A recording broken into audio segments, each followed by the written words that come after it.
دنیا کا کچھ پتہ نہیں، یہ کب دغا دے جائے، کب بے وفائی کر جائے، اور دنیا ایسی وقت بے وفائی کرتی ہے کہ انسان کو وہم و گمان تک بھی نہیں ہوتا کہ یہ دنیا میرے ساتھ بے وفائی کر جائے گی۔ حضرات مگر دنیا دنیا ہے۔ اعلیٰ حضرت اسی دنیا کے بارے میں کہتے ہیں، شہد دکھائے، زہر پلائے، قاتل ڈائن، شوہر کش، ارے اس مردار پہ کیا للچایا، دنیا دیکھی بھالی ہے، سونا پاس ہے، سونا بن ہے، سونا زہر ہے، اٹھ پیارے تو کہتا ہے میٹھی نیند ہے، مت کیسی مت والی ہے۔ یہ تمہارے پاس جو ایمان ہے یہ سونے کی طرح ہے، گولڈ ہے، گولڈ، اور یہ جو دنیا ہے یہ سونا بن ہے، اور تو یہاں سو رہا ہے، یہ تیری غفلت کی نیند ہے۔ غفلت کی چادر اتار، اور اتارنے کے بعد دیکھ تیرے ایمان کا ڈانکا ڈالنے والا شیطان ہر وقت تیرے پیچھے لگا ہے۔ اللہ نے قرآن میں فرما دیا شیطان تمہارا کھلا دشمن ہے۔ لوگو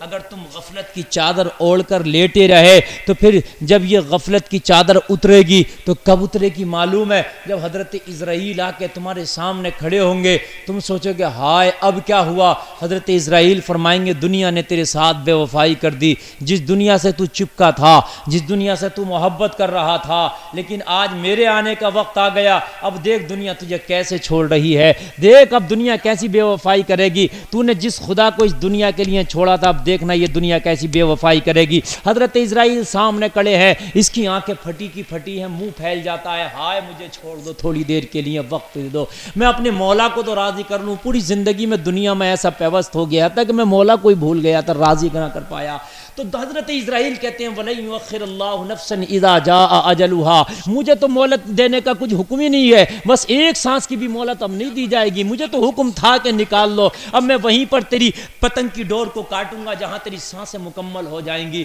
اب اس کے آگے میں ایک لمحے کے لیے تجھے بڑھنے نہیں دوں گا۔ او شادی کی خوشیوں میں آنے والوں کان کھول کے سنو، آج ہم شادی کی خوشیوں میں شامل ہیں، لیکن کسی دن ہمارا عزیز جب انتقال کرتا تو اس کے جنازے میں بھی ہم ہی شامل ہوتے ہیں۔ لوگوں شادی کی خوشیوں میں ہم اتنے محو کبھی کبھی ہو جاتے ہیں، آپ نے دیکھا ہوگا کہ کوئی ڈانس پارٹی کرا رہا، کوئی ناچ گانا بھی کرا رہا، آپ نے دیکھا ہوگا کہ کوئی بینڈ باجا اور کیا کیا خرافاتیں کراتے ہیں، وہ سوچتے ہیں کہ آج تو شادی ہے۔ لوگوں شادی ہے تو ساتھ خون معاف تھوڑی نہیں ہے، شادی ہے تو جو چاہو تھوڑی نہ کر سکتے ہو یار، شادی ہے، خوشی ہے تب بھی مولا کو یاد کر، غم ہے تب بھی مولا کو یاد کر، اس لیے کہ تو مسلمان ہے، ہر حال میں تجھے اپنے مولا کو یاد کرنا پڑے گا۔ اگر تو مولا کو بھول گیا تو عزرائیل آئیں گے تو آنکھ کھلے گی، اب کیا ہوگا؟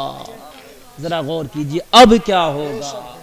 جب حضرت عزرائیل آ گئے، ایک ایک جملہ ذرا توجہ سے سننا لوگوں، ہم سوچتے ہیں کہ یار ہو جائے گا ہو جائے گا ہو جائے گا، توبہ بھی کر لیں گے، ابھی تو جوانی ہے، لیکن کیا آپ کو معلوم ہے کہ آپ کے دہلیز پر بڑھاپا بھی آئے گا، آپ کے پاس بڑھاپا بھی آئے گا، آپ بوڑھے بھی ہوگے۔ جواب دو گے مولانا یہ تو دنیا میں کسی انسان کو پتہ نہیں کہ بڑھاپا اس کے پاس آئے گا کہ نہیں آئے گا۔ ہاں میں بھی تو یہی کہتا ہوں، پتہ نہیں بڑھاپا آئے گا کہ نہیں آئے گا، موت کب آئے گی یہ کسی کو پتہ نہیں ہے۔ جب موت کا پتہ ہی نہیں ہے تو پھر تیاری کیوں نہیں کر دیتے موت کی؟ ہے نا بھائیو، جب پتہ ہی نہیں ہے، ایک چیز کا تو پتہ ہو، ہمیں پتہ ہے کہ یہ کام جب ہونا ہے، یہ عاقل بھائی کے یہاں شادی ہوئی، ایک دن شادی کا دن رکھا گیا ہوگا، ہے فلاں ڈیٹ میں بارات جانا ہے، بھائی رکھا گیا ہوگا نہیں رکھا ہوگا؟ آپ کے یہاں بھی ہوتا، کبھی کبھی 4 مہینے پہلے رکھ جاتی ہے شادی، 6 مہینے پہلے رکھ جاتی ہے، نہیں پھر شادی کی تیاریاں شروع ہو جاتی ہیں، کارڈ چھپنا ہے، کپڑے بننا ہے، جوڑے خریدنا ہے، کھانے دانے کا سامان کرنا، بھائی ہوتا نا، اپنا زیور اوور کا بھی کچھ نہ کچھ کرنا، لڑکی والے کو تھوڑا بہت جہیز بھی خریدنا، یہ سب تیاریاں شروع ہوتی ہیں۔ یار کیوں تیاری؟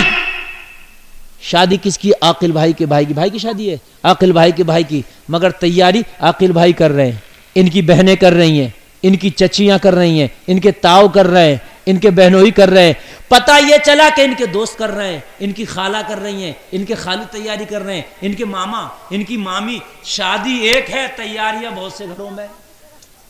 بھائیو ہے کہ نہیں ہے؟ ارے ہے کہ نہیں ہے؟ بہن تیاری کر رہی ہے میرے بھائی کا سیرا ہے میں کپڑا بناؤں گی،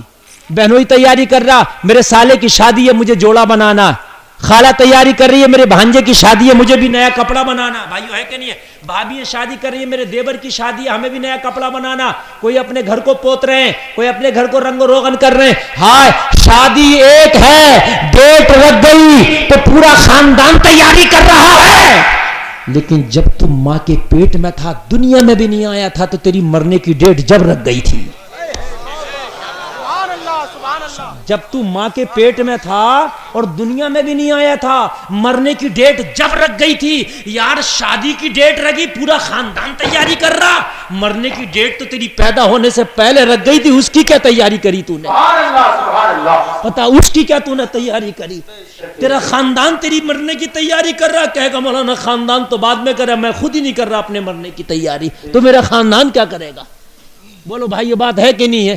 یار شادی کی تاریخ رکھ گئی، پورا خاندان حرکت میں آ گیا، پورے دوست حرکت میں آ گئے، پورے ملنے والے حرکت میں آ گئے، پوری رشتہ داریاں حرکت میں آ گئی، شادی ہے شادی ہے، ہائے شادی کتنی دیر کی شادی ہے، کان کھول کے سن لو لوگوں، ایک دن کی شادی ہے، آج ان کے گھر پہ کھانا تھا، کل بارات چلی جائے گی، شام تک سارے ارمان ٹھنڈے، سب کچھ ختم ہو جائے گا، جتنا تم نے گھروں کو سجایا تھا ایک دن کے لیے ہے، تم نے جتنا کپڑا بنایا تھا ایک دن کے لیے ہے، لیکن لوگوں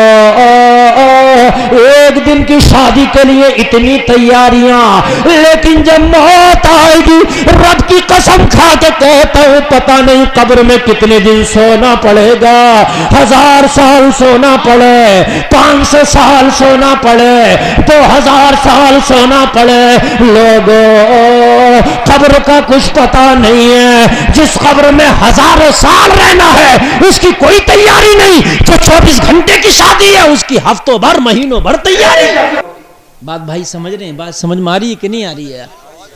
شادی کتنے دن کے لیے ہوتی ہے مجھے بتاؤ؟ کسی کی شادی 1 مہینے تک تو نہیں ہوتی نا، آج کھانا کل بارات، یا آج بارات کل ولیمہ، ولیمہ سنت ہے، ولیمہ ہونا چاہیے، بہتر ہے، ٹھیک ہے بھائی، مسئلہ یہی ہے، لیکن 2 ہی دن تو حد سے حد ہوا، آج کھانا کل بارات، یا آج بارات کل ولیمہ، کام ختم ہو گیا بھائی۔ اگر آپ نے 50,000 کا بھی سوٹ بنایا تھا تو یہ 24 گھنٹہ ہی ہے بس دکھانے کا ٹائم، بس ہے نا بھائی؟ اس کے بعد مجھے بتاؤ کچھ نہیں ہے، لیکن یار مرنے کے بعد کا جو پروسیسر ہے نا بڑا لمبا ہے، بڑا لمبا ہے۔ مرنے کے بعد قبر میں رہنا، اب کتنے دن رہنا یہ اللہ جانتا، یہ اللہ جانتا کتنے دن رہنا، 1000 سال رہنا، جب تک قیامت نہیں آنی جب تک قبر میں رہنا۔ اب قیامت کب آئے گی لوگوں یہ تو اللہ بہتر جانتا ہے، لیکن نشانیاں ہلکے ہلکے ظاہر ہو رہی ہیں۔ اور لوگوں ایک بات بتاؤں میں آپ کو، قبر کوئی 5 اسٹار ہوٹل کا نام نہیں ہے، قبر تمہارے مخملی گدوں کا نام نہیں ہے، نہ قبر میں کوئی اے سی کولر نہیں لگا ہے، نہ قبر کوئی بہترین لگژری بس کا نام نہیں ہے کہ چلو بھئی کوئی بات نہیں ٹائم اچھا کٹ جائے گا۔ لوگوں بڑے خطرناک گھر کا نام قبر ہے، بڑے خطرناک گھر کا نام قبر ہے، جس کے اندر سانپ بھی ہیں، جس کے اندر بچھو بھی ہیں، جس کے اندر کوئی روشن دان نہیں ہے، جس کے اندر کوئی کانٹیکٹ کے لیے موبائل فون، کوئی انٹرنیٹ کا کنیکشن نہیں ہے، جس کے لیے کوئی گدا، کوئی بستر نہیں ہے، لوگوں سردی کے لیے کوئی گرم کا انتظام نہیں، گرمی کے لیے کوئی ٹھنڈک کا انتظام نہیں، ہائے وہ ننگی زمین ہوگی اور تو ہوگا اور بس تیرے اعمال ہوں گے۔ کتنا خطرناک مسئلہ ہے لوگوں، ہم دنیا میں ایسے بہے دنیا میں ایسے بہے کہ ہمیں پتہ ہی نہیں کہ یار دنیا میں ہمیں مرنا بھی ہے کہ نہیں مرنا ہے، نہ ہم سب بھول گئے۔